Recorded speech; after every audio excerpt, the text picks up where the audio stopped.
Maligayang pagdating sa JNS Iran War Brief. Ako si Emily Schrader at narito ang update para sa Marso 25 at 26. Upang magsimula, sinabi ni Pangulong Donald Trump ng Estados Unidos na ang digmaan laban sa Iran ay, ayon sa kanya, mas mabilis kaysa sa inaasahan, na nagpapakita ng kumpiyansa na parehong operasyon militar at diplomatikong presyon ay nagbubunga ng mga resulta. Inilarawan niya ang labanan bilang, ayon sa kanya, isang maliit na paglihis at ipinahiwatig na inaasahan niyang matatapos ito ng medyo mabilis.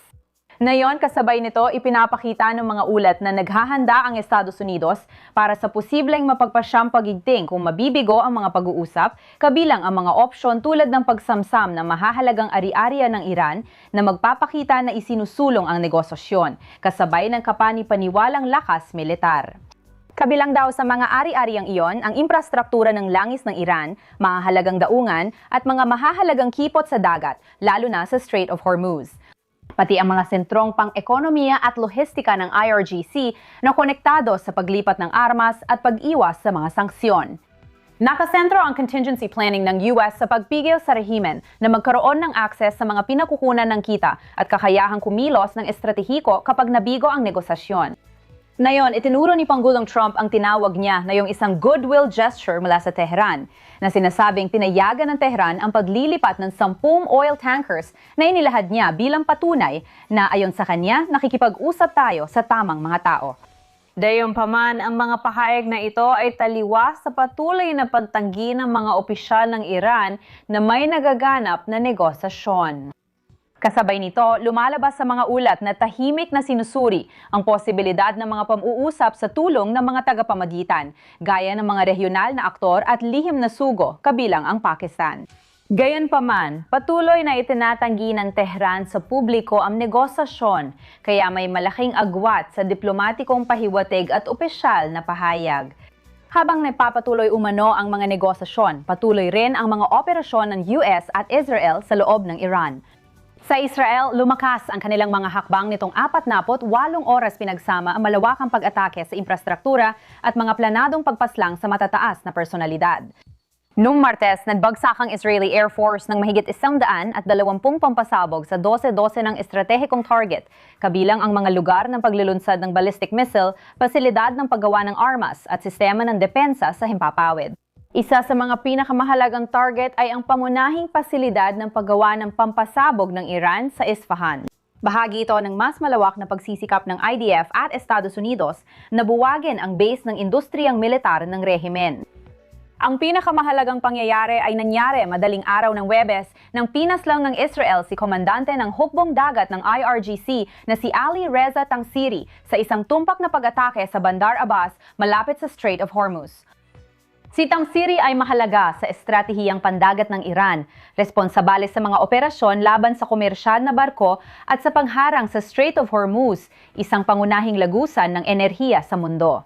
Ayon sa mga opisyal ng Israel, marami siyang dugo sa kamay at siya ang responsabal sa mga agresibong aksyon sa Gulpo, kabilang ang pag-atake sa infrastruktura ng enerhiya ng US at mga kaalyado nito. Napatay rin ang ilang matataas na tauhan sa pag-atake na nagpahina sa pamunuan ng hukbong dagat ng Iran at kakayahan nitong magpalawak ng kapangyarihang militar sa estratehikong mga daluyan ng tubig. Samantala, binabayo ng matinding putok ang Israel. Nagpatuloy ang Iran sa malalakas na pag-atake ng misil laban sa Israel sa loob ng 2 araw, kasabay ng paglawak ng mga pag-atake sa rehiyon. Noong Marso 25 bandang 9:00 ng gabi, nakita naming tumama ang mga ballistic missiles sa gitnang Israel at may mga tama sa Bnei Brak, Roshain at Petikva kung saan hindi bababa sa 9 ang nasugatan. Pagkatapos, bandang hating gabi, isa pang sunod-sunod na pag-atake ang tumorget sa Alat, ngunit walang naiulat na nasugatan. Sa kabuuan, 13 nasalbo ang pinakawalan kahapon. Pinalawak ng Iran ang pag-atake nila lampas sa hangganan ng Israel. Tin-target ng rehimen ang tangke ng gasolina sa Kuwait International Airport at nagsagawa ng nakamamatay na pag-atake sa Abu Dhabi na ikinamatay ng 2 na nagpapakitang handa itong magpalala ng tensyon sa rehiyon. Noong Marso 26, mabilis pa rin ang mga pangyayari mula hating gabi. Hindi pa baba sa 9 salbo ang pinakawalan laban sa Israel at naiulat ang maraming tama at sugatan kabilang sa Tel Aviv at hilagang bahagi kung saan 14 ang nasaktan. Nagpatuloy ang mga sirena buong maghapon, may babala sa maaga at huling hapon kahit na intercept ang ilang papalapit na misil at walang naiulat na dagdag na sugatan. Isang ballistic missile ang tumama sa bukas na lugar sa Hilagang Israel sa tangkang atake sa pinakamalaking planta ng kuryente pero hindi nito natamaan ang target. Tugma ngayon ang mga pag-atake sa dating banta ng Iran na targetin ang mga pasilidad ng enerhiya. Nung nakaraang linggo, nakita natin na ang mga piraso ng missile ay nadulot ng pansamantalang pagsasara sa Bazan Oil Refinery sa Haifa, Hilagang Israel, na nagpapakita ng estratehikong pagtutok ng rehimen sa mahahalagang target pang ekonomiya. Samantala, mabilis na umiigting ang labanan sa Hilaga at pinalalawak pa ng Hezbollah ang kanilang mga pag-atake. Mahigit 6 na raang pag-atake ang inilunsad mula Lebanon sa nakalipas na 24 na oras, isa sa pinakamabigat na pambobomba mula simula ng labanan. Nagresulta ang mga pag-atake sa hindi bababa sa 1 patay at hindi bababa sa 11 sugatan. Sa loob ng Lebanon, patuloy ang mga opensibang operasyon ng mga puwersang Israeli na naglalayong pahinain ang kakayahan ng Hezbollah na maglunsad ng pag-atake at sirain ang kanilang command infrastructure.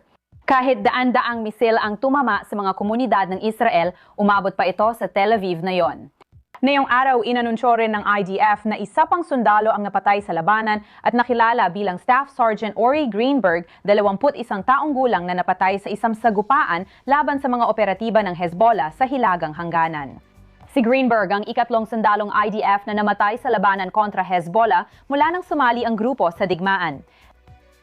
Habang pinaigting ng Israel ang mga tumpak na pag-atake sa pamunuang militar ng Iran at sistematikong pagbuwag sa estratehikong infrastruktura at pinalalawak ng Iran ang kampanya ng mga misil sa Israel at rehiyon, lalong lumalala ang labanan sa gitnang silangan. Iyan ang nating maikling balita ngayong araw. Ako si Emily Schrader para sa JNS Iran War Brief.